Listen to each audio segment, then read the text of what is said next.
할렐루야. 우리 옆 사람에게 샬롬 이렇게 인사 한번 하겠습니다.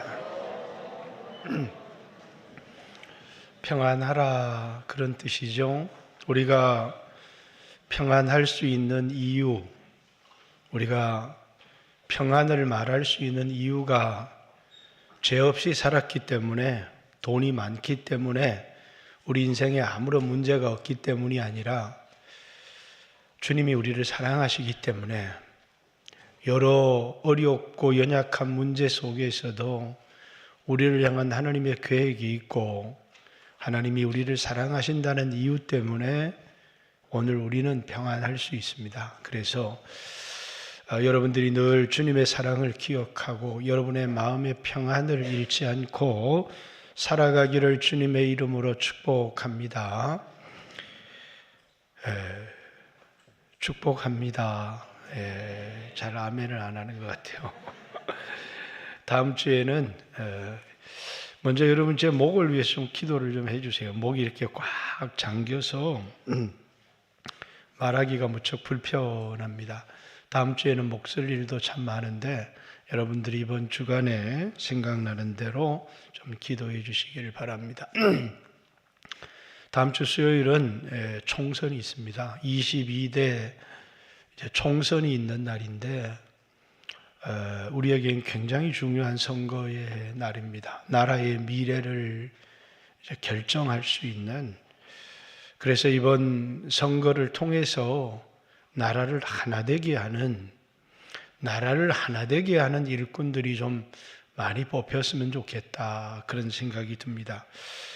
저력이 있는 나라인데 이 나라가 너무 많은 갈등에 시달리고 있습니다.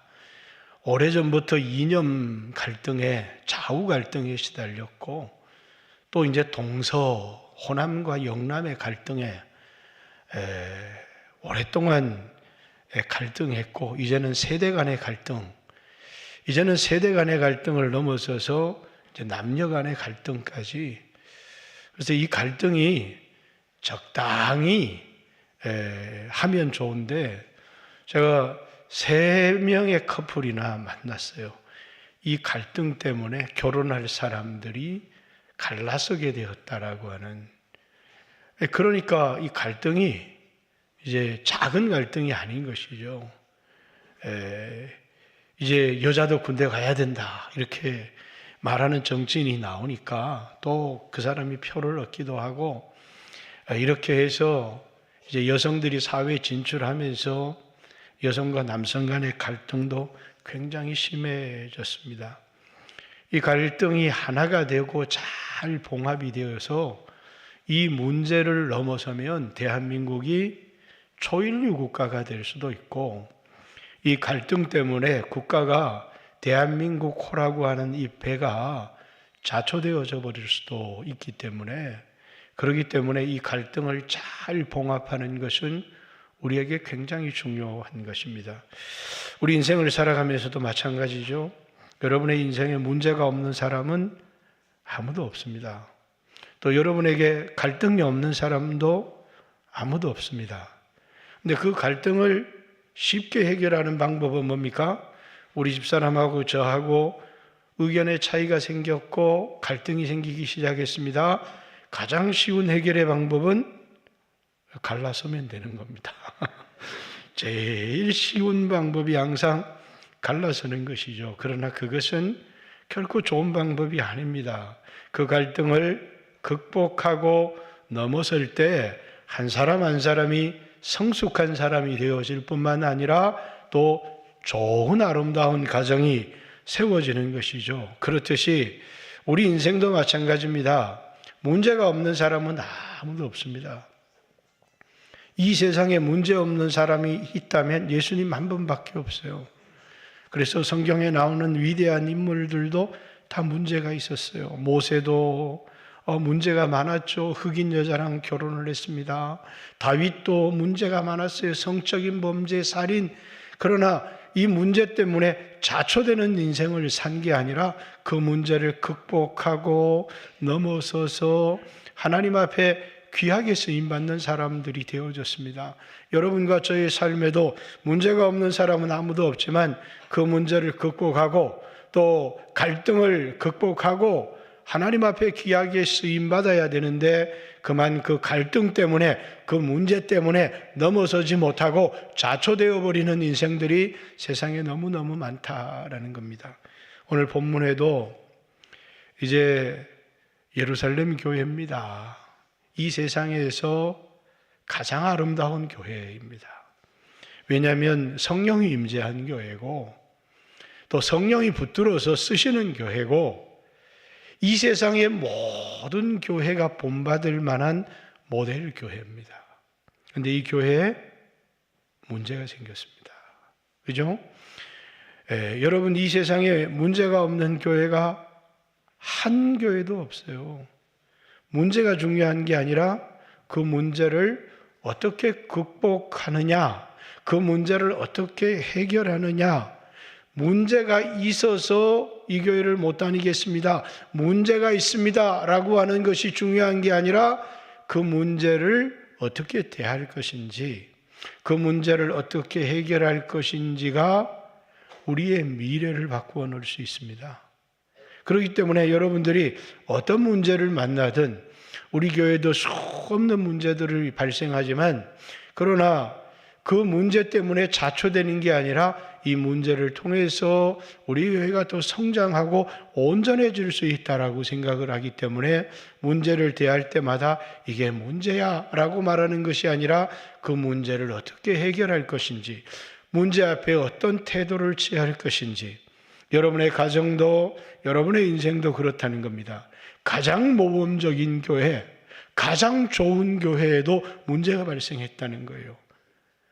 이 5장에 보면 아나니아와 삽비라의 위선의 문제도 발생했고 또 그 이전에는 가룟 유다의 문제도 있었고 또 이 이후에는 오늘 7 집사로 선택된 니골라 당이라는 당을 만들어서 문제를 일으키기도 했습니다. 늘 문제가 있는 것이죠. 그리고 오늘 드러난 이 문제는 유대인 그리스도인들 가운데서 두 파가 있었다는 겁니다. 하나는 헬라파 유대인들이 있었고 하나는 히브리파 유대인들이 있었습니다. 똑같은 유대인들인데 헬라파 유대인들은 태어나서부터 예루살렘에 살고 그리고 이제 예루살렘에서 자라고 예루살렘에서 나이가 들어서 예수를 믿고 그리스도인들이 된 사람이고 이 히브리파 유대인들은 헬라파 유대인들은 여기 예루살렘에서 태어난 사람도 있고 이방에서 태어난 사람도 있습니다. 먼 곳으로 나갔다가 이제 나이가 들어서 자신의 노후를 예루살렘에서 지내야 되겠다 해서 고향과 같은 예루살렘에 돌아와서 사는 사람들인데 이 두 사람들 사이에는 문화가 전혀 달라요. 쓰는 언어가 히브리 사람들은 아람어를 썼습니다. 아람어. 히브리파 유대인들은 그 당시에 썼던 언어가 아람어이기 때문에 아람어를 썼고 헬라파 유대인들은 오늘 우리로 얘기하면 영어 같은 그들은 헬라어를 사용했습니다. 헬라어. 물론 성경도 달랐습니다. 히브리파 유대인들은 히브리어로 기록된 성경을 읽었는데 헬라파 유대인들은 히브리어를 잘 못 읽어요. 그러니까 뭘 읽어요? 오늘 외국에서 공부한 사람들이 영어 성경을 보듯이 그들은 70인역이라고 하는 히브리어를 헬라어로 번역한 성경을 가지고 읽었습니다. 모이는 예배 장소도 달랐습니다. 그래서 오늘 여기에 본문에 보면 이제 여기 8절에 보면 8절입니까? 9절에 이른바 자유민들 이렇게 돼 있는데 이 자유민들이 누군지 몰라요. 그런데 옛날에는 리버디노라고 기록되어 있었어요. 그 리버디노가 누구냐면 로마의 노예로 끌려갔다가 돌아온 사람들이에요. 옛날에는 노예였지만 이제 고향으로 자유를 얻어 돌아온 사람들. 그리고 구레네인, 이 구레네 사람들은 뭐냐면 구레네에 가서 살다가 돌아온 사람들이에요. 알렉산드리아인 길리기아와 아시아에서 온 사람들의 회당에서라고. 예루살렘에 회당이 한 240개 정도가 있었는데 이 240개 정도의 회당이 히브리파 유대인들이 모이는 회당이 있었고, 그들은 뭘로 예배를 드렸어요? 히브리 성경으로 예배를 드렸고, 헬라파 유대인들이 모이는 회당이 있었습니다. 그 회당에서는 70인역으로 예배를 드렸습니다. 그러니까 쓰는 언어도 다르고 사는 삶도 다르고, 그리고 뭐냐면 생활 방식도 다르고, 그러다 보니까 같이 모여서 예배를 드릴 수가 없는데 이 회당에서 문제가 생긴 겁니다. 특별히 여기 이제 길리기아에서 온 회당, 이 길리기아의 회당은 여러분 누가 모였던 회당이에요? 사도 바울이 출석했던 회당이 길리기아 회당입니다. 사도 바울은 길리기아 타소 출신이었고 예루살렘에서 와서 있었던 사람이기 때문에 이 길리기아의 회당은 바울이 속했던 사람들입니다. 그런데 이제 먼 곳에서 나와서 이제 한 20년, 30년 내 노후를 보낼 돈을 가지고 예루살렘에 돌아왔는데 살다 보니까 적당히 살다가 돌아가시면 되는데 오래 살게 된 겁니다. 또 살다 보니까 병이 들어서 몸을 고쳐야 될 일도 생기고 여러 일이 되다 보니까 그만 가지고 온 돈이, 노후의 자금이 다 떨어진 겁니다. 근데 떨어져서 원래 히브리인들은 구제를 어떻게 구제를 하느냐면, 오늘은 구제를 국가에서 다 하지만 이제 그때는 구제를 금요일 날 사람들이 딸랑딸랑 하며 구제통을 가지고 다니면 이제 이 사람 저 사람들이 이제 구제 금액에 돈을 넣습니다. 우리 구세군처럼. 그러면 그 돈을 걷어서 이제 저녁에 빵을 사서 가난한 사람들에게 빵을 나눠주는 구제를 했는데, 그런데 이제 구제가 금요일만 하는 게 아니라 매일 구제에 빠짐으로 이렇게 얘기를 합니다. 매일 구제에 빠진다는 것은 매일매일 먹을 것을 공급해야 되는 어려운 상황에 이르렀다, 그 말입니다. 그래서 이제 나에게 먹을 것이 없는데 누가 나에게 매일매일 먹을 것을 주면 감사를 해야 되는데 감사를 하는 게 아니라 갑자기 불평이 터져 나오기 시작한 겁니다. 왜? 내가 받는 떡보다 저 사람이 받는 떡이 더 크다고 문제가 생긴 겁니다. 빵을 나눠주는 사람이 헬라파 유대인 그리스도인이었으면 문제를 제기를 하지를 않았을 텐데 사도들이 빵을 나눠준 겁니다. 그러니까 사도들은 어느 쪽 사람이에요? 이 사도들은 히브리파 유대인의 사람들이에요. 히브리파 유대인 그리스도인들이 사도다 보니까 사도들이 빵을 나눠주고 공급해 주는데 뭔가 보니까 불공평한 것 같으라는 거예요. 불공평해요.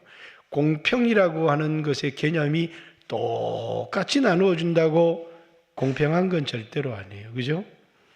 이제 70세 먹은 할아버지와 90세 먹은 할아버지에게 똑같이 10만 원을 주었더니 90세 먹은 할아버지가 얘기를 하는 겁니다. 아니, 내가 나이가 더 먹었고 저 사람은 그래도 몸이라도 움직여서 휴지라도 주어서 돈을 벌 수 있는데 왜 똑같이 주냐고, 불공평하다고 얘기를 하는 겁니다. 70세 할아버지한테 물었더니 이 할아버지 하는 말이 뭐라고요?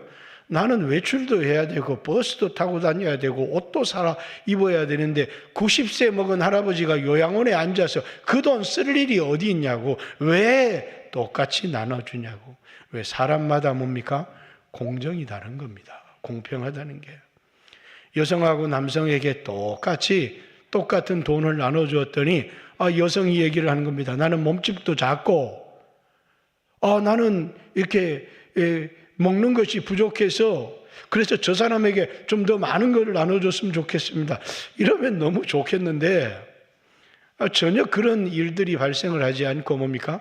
여성은 여성대로 나는 약한데 왜 똑같이 나눠주냐고, 이게 공평한 거냐고, 저 사람은 힘이 있지 않냐고. 그러니까 남자가 얘기를 합니다. 아니 난 저 사람보다 먹는 양도 많은데 왜 똑같이 나눠주냐고. 왜?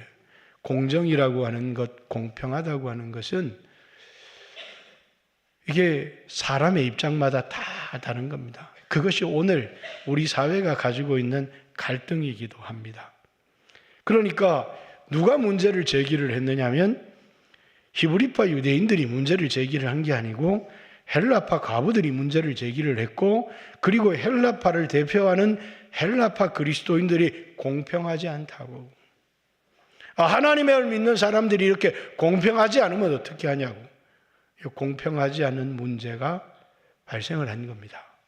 정말 뭐가 공평한 건지는 잘 모르겠는데, 받는 사람들이 감사하면 좋은데 항상 문제는 주는 사람들이 문제를 일으키는 게 아니라 항상 받는 사람들이 원망하고 불평하게 돼 있는 겁니다.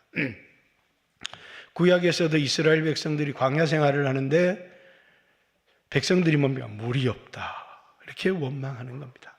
또 먹을 양식이 없다 이렇게 원망하는 겁니다. 그들이 광야에서 원망하다가 다 엎드려지고 죽었다 이렇게.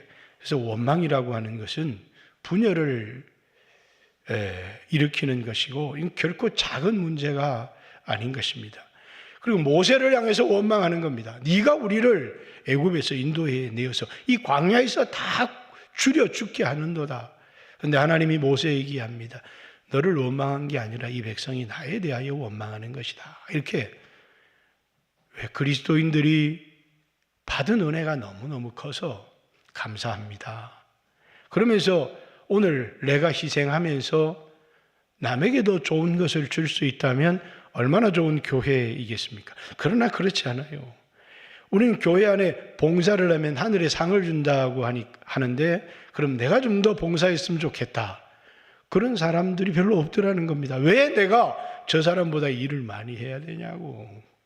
그죠? 왜 내가 우리 셀은 밥할 사람이 별로 없는데 왜 우리는 이렇게 힘들게 하냐고. 이렇게. 그렇죠. 힘든 것은 분명한 사실일 겁니다. 그러나 이제 이런 문제 때문에 교회가 갈등이 생기고 나라의 갈등이 생기고 가정의 갈등이 생기는 겁니다. 똑같이 맞벌이를 해서 돈을 버는데 왜 집에 들어오면 내가 빨래를 빨아야 되고 내가 밥을 해야 되느냐고 이제 문제가 생기듯이 문제가 생기기 시작한 겁니다. 교회 안에 분열의 문제가 발생을 한 겁니다. 근데 이 문제를 어떻게 해결할까? 뭐 받는 사람이 말이 그렇게 많아. 안 주면 그만이지. 문제는 간단해요. 그죠? 주는 사람이 그럼 앞으로 못 줍니다. 그러면 문제는 아주 간단해요. 그런데 문제를 그렇게 해결해서는 안 된다는 거예요. 여러분, 봉사를 하다가 어려운 일이 생기고 힘든 일이 생겨요. 너무너무 쉬운 방법이 있어요. 때려쳐버리면 되는 거지 뭐. 얼마나 쉬운 방법이 있어요. 그만두면 되잖아요. 그죠? 이게 내가 다른 사람을 위해서 봉사하고 희생하고 교회 안에 헌신하는데, 내가 봉사하고 헌신하는데 사람들이 불평이 많아요. 그럼 제일 쉬운 방법은 뭐예요? 그만두겠습니다. 근데 이 그만두겠습니다라는 게 편한 마음으로 하는 게 아니에요. 그것이 좋은 해결 방법일 수 있느냐라는 겁니다. 그렇게 해결을 했다면 결코 초대교회가 오늘 우리의 모범이 되지를 못했을 겁니다. 근데 사도들이 제일 중요한 거, 우리의 목적이 뭐냐, 우선순위가 뭐냐, 그걸 생각하기 시작한 겁니다. 그래서 오늘 본문의 말씀에 보면 7장, 6장이죠. 2절에 12사도가 모든 제자를 불러 이르되 우리가 하나님의 말씀을 제쳐놓고 접대를 일삼는 것이 마땅하지 아니하니.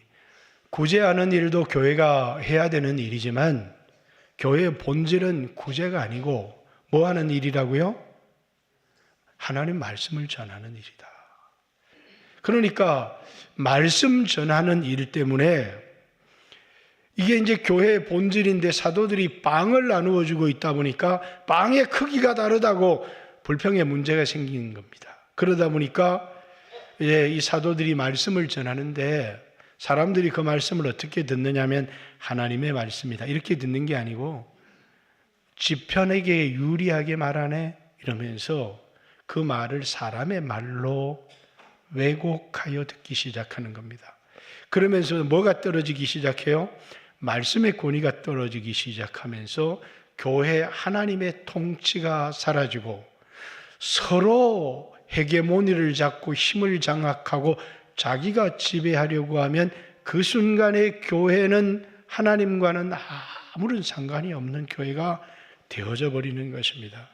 그러니까 사도들이 이 문제를 어떻게 해결을 했느냐 하면 우리가 말씀과 기도를 제쳐놓고 우리가 구제를 일삼는 것이 올바르지 않다. 이 말은 그만두겠다라는 이야기가 아니고 뭐라고요?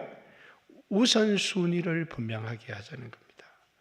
사도들은 말씀과 기도에 전무하고 빵을 나눠주는 일은 하지 않는 것이 아니라 다른 사람들을 세워서 모든 사람이 공평하다고 인정할 만한 사람들을 세워서 그 사람들로 구제하는 일을 맡기도록 하자. 사도들은 말씀을 전하는 일을 하게 하고 또 교회에 장로님들을 세워서 안수 집사님들을 세워서 그분들로 하여금 구제하는 일을 하게 하자. 이렇게 결정을 한 겁니다. 그래서 그것을 모든 사람들이 좋게 여겼는데 그러면 우리 투표합시다. 그래서 투표를 해서 또 히브리파 유대인들을 다 지도자로 세우면 뭐라고요? 또 헬라파 유대인들이 이건 아닌 것 같다. 이렇게 반발을 할 거니까 말씀을 전하는 일은 사도들이 하고 빵을 나눠주는 일은 7 집사를 세웠는데 이 7 집사가 전부 누구였어요? 헬라파 유대인 그리스도인이었다는 거예요. 어떻게 압니까, 목사님이? 이름이 그래요. 이 이름이 여기 이제 스데반, 빌립, 브로고로, 니가노로, 디몬, 바메나, 유대교에 입교한 안디옥 사람 니골라, 이 7 이름이 한 이름도 히브리 이름이 없어요. 다 헬라 이름이에요. 그러니까 이 사람들은 뭐라고요? 헬라파 그리스도인이었다라는 겁니다. 바울, 사울. 바울은 무슨 이름이에요? 바울과 사울은 하나는 히브리 이름이고 하나는 헬라 이름이에요. 이름이 다른 겁니다. 이 이름은 전부 다 헬라파 그리스도인들의 이름인 겁니다. 그래서 교회 안에 중요한 일을 헬라파 그리스도인들에게 분담시키기 시작한 겁니다. 내가 다 하는 게 아니라 사람을 세워서 이런 일은 이제 집사님들이 해주세요, 장로님들이 해주세요 하고 일을 분담을 했는데 그 일을 분담할 때 뭐 했다고요? 안수를 했다고요. 당신의 이익을 위해서 살아가는 사람이 아니라 당신은 하나님의 이익을 위해서 살아가는 사람입니다. 이게 뭡니까? 사인에서 공인으로 바뀌는 게 안수입니다. 그래서 교회 장로님들이 안수를 받았다라는 것은 이제 나는 하나님의 것입니다. 그리고 이 일을 할 때 나에게 덕이 되는 것, 그걸 생각하는 것이 아니라 언제나 교회에 덕이 되는 것. 여러분, 나라의 일꾼도 마찬가지죠. 이게 기준이 멀어지니까 국회의원이 되어서 나라의 녹봉을 받고 대통령이 되어서 나라의 녹봉을 받는데 그걸 모두가 자기의 이익을 위해서 이용하는 국가가 되어진 겁니다. 선거를 할 때 이 사람이 옳은 사람이냐 이 사람이 옳은 사람이냐를 분별하는 아주 중요한 기준은 뭐라고요? 이 사람이 국가를 위하는 사람인지 자기 이익을 위하는 사람인지. 아주 중요한 기준이 되어지는 겁니다. 왜? 공인이 되어지는 것, 공인이 되어지는 그 순간부터, 그렇죠. 국가에서는 국민이 심판한다고 하겠지만 늘 국민은 휘둘리고 또 선동되어지는 존재이지만 교회 안에서 일꾼은 뭡니까? 반드시 하나님 앞에 서는 날이 있다는 사실입니다. 내가 맡은 직분에 관해서 나를 위해 살았는지, 교회를 위해서, 주를 위해서 살았는지 반드시 판단할 날이 있고, 그리고 그 사람을 세워서 그 일을 위임했을 때는 그가 하는 일이 하나님의 일이라는 걸 신뢰를 해 주어야 된다는 것입니다. 이건 공평한 일이다. 하나님이 시켜서 하는 일이다. 이런 신뢰가 필요한데, 교회가 이 사람은 인정을 받을 만한 사람이다. 사람들이 옳게 여기는 사람, 지혜로운 사람, 성령에 충만한 사람을 세워놓고도 내 편이 아닙니다. 그러니까 인정을 못하겠습니다. 이렇게 하는 순간에 문제가 생기는 거예요. 왜? 세우신 하나님을 부정해버리는 문제가 생기는 거예요. 사람들이 투표를 하기도 하고 사람들이 추천을 해서 세워놓고 나한테 손해가 되는 순간에 나는 이 사람을 인정하지 못하겠습니다.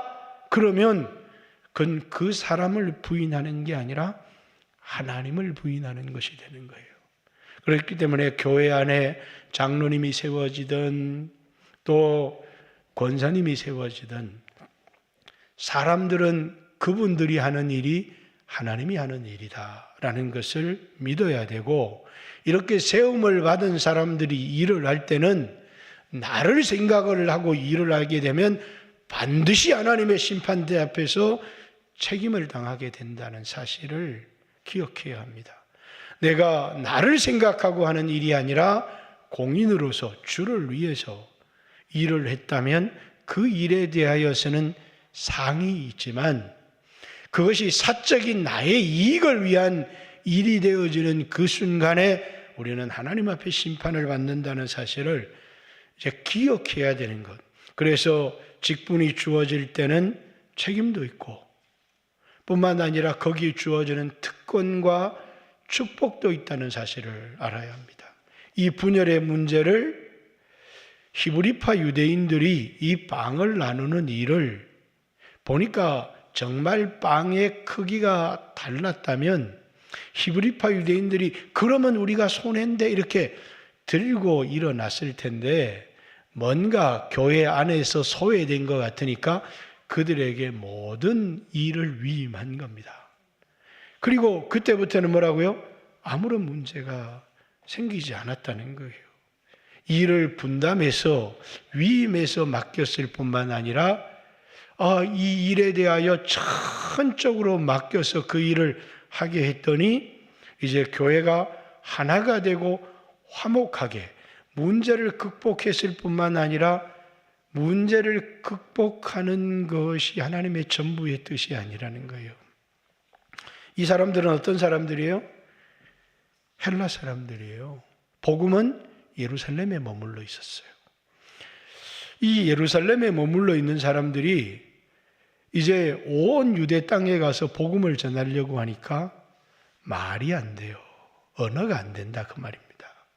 그런데 여기 이제 스데반이라고 하는 사람이, 또 이제 8장에 보면 빌립이라고 하는 사람이, 이 사람들이 헬라파 사람들인데 나가서 복음을 증거하기 시작하는 거예요. 이건 누가 못하는 거예요? 사도들이 능력이 안 돼서 못하는 게 아니라, 영감이 안 돼서 못하는 게 아니라 언어가 안 돼서 못하는 일들이에요.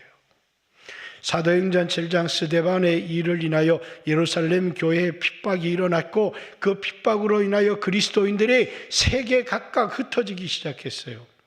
사람들이 핍박으로 인해서 도망가고 흩어지기 시작하는데 히브리파 유대인들은 아무데도 도망을 안 가요. 왜? 도망을 가서 살 수가 없잖아요. 죽어도 여기서 죽어야지. 왜? 언어가 안 되니까. 흩어진 사람들은 누가 흩어진 거예요? 헬라파 그리스도인들에게 핍박이 찾아온 거고, 헬라파 그리스도인들이 세계 각각으로 흩어진 것입니다. 그 흩어진 사람들이 흩어진 그곳에서 예수 믿다가 이런 핍박을 당하네?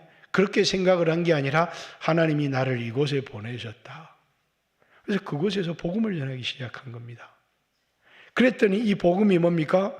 예루살렘에 있던 복음이 유대 땅에 증거되고, 스데반의 이 핍박을 인하여 이 그리스도인들이 온 세계에 흩어졌는데 그 당시에 썼던 세계 공용어가 헬라어였습니다. 이 시대가 헬레니즘 시대였잖아요. 헬레니즘 시대는 정치는 로마가, 종교는 히브리 종교가, 문화는 헬라, 그래서 헬레니즘이라고. 전 세계를 통합했던 로마가 사용했던 언어가 이 헬라어를 사용했다는 거예요. 그 헬라가 오늘 우리로 얘기하면 지금의 러시아어, 헬라가 조금 바뀐 거예요. 그리고 그리스어, 지금의 그리스어, 또 그리스어가 조금 바뀌어서 러시아어가 됐는데 이런 언어가 전 세계 공용으로 쌓여졌다는 거예요. 그리고 그들은 나가서 이제 모든 헬라 세계에 복음을 증거할 수 있게 된 겁니다. 이 문제는 그냥 일어난 문제가 아니었다는 거예요. 여러분, 우리에게 일어나는 모든 문제가 그래요. 그냥 일어나는 문제, 해결의 끝인 것 같지만 하나님은 그 속에 뭡니까? 놀라운 뜻이 있었다는 사실이에요. 헬라파 유대인들과 히브리파 유대인 그리스도인 사이의 갈등을 통해서 교회가 하나 되어지고 갈등을 잘 봉합했더니 제자의 수가 엄청나게 더해졌고 믿는 사람들이 폭발적으로 예루살렘 교회 안에도 늘어났을 뿐만 아니라 그 이후에 이 복음이 온 유대 땅에 증거되기 시작하고 이제 이 복음이 유대를 넘어서서 온 세상을 향해서 증거되어지는 계기가 되어지는 게 어떤 사건 때문이었다는 거예요? 교회 안에 일어나는 갈등의 사건 때문이었다는 거예요. 여러분, 갈등의 사건들이 일어날 때마다 우리가 꼭 돌아봐야 되는 게 있어요. 우리는 어디에 우리의 시각이 갇혀져 있느냐면 이건 나한테 손해인데 어떤 결정이 나한테 덕이야? 라고 하는 자기중심성이에요. 항상 기준이 뭐라고요? 나라고 하는 거예요, 나. 이걸 깨지 않으면 절대 갈등은 봉합되지 않아요. 주님이 나를 위해서 자기를 희생하셨어요. 이제 그 은혜를 받은 사람들이 더 이상 자기를 위해서 살지 않고 주를 위해서 살겠습니다. 라고 마음에 결심한 사람은 그 중심이 어디에 있는 거냐면 이것이 나에게 덕이 되는지 나에게 손해가 되는지를 가지고 결정을 하는 게 아니라 이것이 주님의 나라의 덕이 되는지, 이게 교회의 덕이 되는지, 이게 이 나라의 덕이 되어지는지, 내가 중심이 아니라 이전에 예수님 만나기 전에 나는 항상 내가 중심이었어요. 모든 생각을 나에게 덕이 되느냐. 예수를 믿고 나서 하나님의 사랑을 받고 나서 우리에게 바뀌는 게 하나 있다는 거예요. 그게 뭐냐면 내가 주인이 되어서 나를 위해서 살았던 삶이 이제 내가 주인이 되는 게 아니라 예수님을 내 인생의 주인으로 나를 위하여 자기의 목숨을 버리신 예수님이 내 인생의 주인이 되어서 그래서 하나님을 사랑하는 삶, 이웃을 사랑하는 삶. 그래서 이것이 하나가 되어질 때 뭐라고요? 교회가 형제의 아픔을 내 아픔처럼 여기기 시작한다는 거예요. 여러분, 이 갈등을 극복하는 법을 배우지 못하는 사람은 절대 리더가 될 수가 없어요. 하나님이 쓸 수 있는 사람이 될 수 없다는 사실을 기억해야 돼요. 여러분들이 세상 어디에 있든지 간에 리더가 되려고 하면 생각을 바꿔야 돼요. 선거를 하는 사람들이 선거를 하러 다니면서 항상 나라를 위한 얘기를 하는 게 아니라 이 주민들 국가를 위해서 얘기를 하는 사람들이 없습니다. 왜? 우리는 나를 위한 사람들만 남아있으면 대한민국호라고 하는 이 배는 파손될 수밖에 없어요. 누군가는 하나 되어지게 해야 되고 통합을 해야 되게. 왜? 대한민국이 무너지면 마산도 없기 때문이고 나도 없기 때문이고 자산정도 없기 때문에 그런 겁니다. 항상 나를 위하는 사람이 내 편인 것 같지만, 그래서 지금 돈을 빚을 많이 내서 50대 60대 분들한테 돈도 많이 주고 편안하게 삽시다 그러면 좋을 것 같지만, 그러면 내 자식은 어떻게 합니까? 그럼 다음 후손은 어떻게 합니까? 오늘 내가 힘이 들어도 나를 생각하는 삶이 아니라 다음 세대를 생각해야 되고, 또 나를 생각하는 게 아니라 우리를 생각해야 되고, 하나 되게 하는 생각, 그것이 예수 믿은 우리에게 주신 하나님의 생각이라는 것을 잊으면 안 됩니다. 예수 믿기 전에 우리는 이기적인 사람들이었습니다. 자기중심적인 사람이었습니다. 항상 사고가 나에게 고정되어져 있었습니다. 나에게 이익이 되나? 나에게 손해가 되나? 어떤 결정을 하면 나에게 이익이 될까? 우리가 예수님의 희생을 경험했습니다. 하나님이시고 죄가 없으신 분이시지만 예수님을 위해서가 아니라 자기를 위해서, 자기를 위해서가 아니라 우리를 위해서 자기 자신을 버렸다는 거예요. 나를 사랑하사 나를 위해서 예수님이 자기를 버리신 그 예수님의 사랑을 경험하고 그 예수님의 사랑을 우리 안에 품은 사람이라면 우리는 이 세상을 어떻게 살아가야 되느냐? 자기를 위해서 살아가게 되면 영광교회는 없습니다. 자기를 위해서 살아가면 여러분의 가정은 무너집니다. 자기를 위해서 살아가면 그것이 바로 갈등이고 무너지는 사회의 대표적인 특징인 겁니다. 그러나 양보하는 겁니다. 자, 히브리파 유대인들이 헬라파 유대인들에게 권리를 양보했습니다. 하나님의 말씀을 전하는 일을 위해서, 주님의 일을 위해서 마땅히 우리가 해야 될 일이지만 이 권리를 당신들에게 양보하겠습니다. 그리고 이제 그 권리를 위임받아서 빵을 나누는 일을 하는 사람들이 히브리파 유대인이 된 것이 아니라 헬라파 유대인 그리스도인들이 되었습니다. 그들은 이제 빵을 나누는 문제, 사실은 누가 나눈들 무슨 문제가 있겠어요?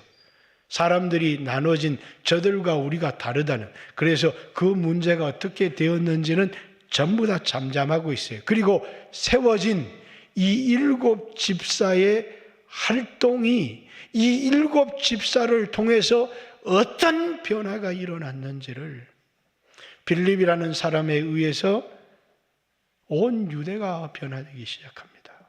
스데반의 일을 인해서 온 세계에 복음이 증거되어지기 시작합니다. 그것은 위대한 베드로도 요한도 야고보도 예수님 동생 야고보도 한 일이 아니라 양보를 통해서 그들에게 넘겨진 권리가 그들이 빵을 나누는 일만을 한 것이 아니라 그들이 온 세계에 다니면서 복음을 증거하고, 그것이 위대한 교회를 세우는, 하나님 앞에 쓰임받는 교회가 되게 하였다는 것입니다. 사랑하는 성도 여러분, 오늘 우리에게도 문제가 있죠. 개인마다 연약함이 있습니다. 그런데 사람들은 연약해서 하나님이 쓰지 않을 거야 라고 이렇게 말할지 모르지만, 우리의 연약함이 예수님 손에 붙들리기만 한다면 너무나 귀한 도구로 쓰임받을 수 있습니다. 여러분의 가정에 문제가 있습니까? 그러나 그 문제 때문에 좌절하고 낙심하고 끝이라고 생각하는 것이 아니라 그 문제 속에 하나님의 놀라운 계획이 들어있다는 사실을 알아야 하는 것입니다. 믿음으로 그 문제를 극복하고 넘어설 때, 이 문제를 극복하는 가장 중요한 것은 이기성의 극복입니다. 대부분의 이혼의 위기 속에 들어있는 가정을 상담하는 그런 상담사들을 보면 아내 입장에서 생각해 보셨습니까? 남편의 입장에서 생각해 보셨습니까? 상대편의 입장에서 오늘 한번 이 문제를 한번 생각해 보라고. 그러면서 이해가 되어지기 시작합니다. 아내를 이해하기 시작하고 남편을 이해하기 시작하고 그리스도인들의 세상 사람들과의 다른 생각이 뭐냐면 지금까지는 항상 자기 생각을 해왔다는 것입니다. 항상 나한테 이득이 되는 생각을 해왔다는 겁니다. 그러나 이제는 그리스도의 희생을 통해서 나에게 이득이 되는 생각을 하는 것이 아니라 내 삶의 목적. 내가 오늘 왜 사지? 남들보다 부자 되기 위해서 사는 거 아니야? 남들보다 더 많은 즐거움과 쾌락을 누리기 위하여 사는 거 아니야? 내 삶의 목적. 사도 바울은, 아니 여기 오늘 본문의 사도들은 하나님 말씀을 전하는 일이 삶의 목적이라고 생각한 겁니다. 사도 바울은 나를 사랑하사 나를 위하여 자기 자신을 버리신 하나님의 아들 예수 그리스도를 위하여 살아가는 것이 내 인생의 목적이라고 생각한 겁니다. 그래서 갈라디아서 2장 20절 육체 가운데 사는 것은 내가 오늘 육체를 가지고 살아가는 삶의 이유가 나를 사랑하사 나를 위하여 자기 자신을 버리신 하나님의 아들 예수 그리스도를 위하여 사는 것이다.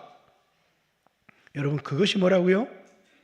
삶의 목적이 바뀌어진 사람들, 여전히 예수를 믿었지만 이기적이고 자기중심적이 되어져 있다면 오늘 교회는 세상의 빛이 아니라 맛을 잃은 소금과 될 것이고, 그리고 더 이상 세상이 저들은 우리와 달라라고 하는 게 아니라 교회가 우리와 다를 바가 무엇이 있느냐라고 오늘날 교회를 향하여 돌을 던질 것입니다.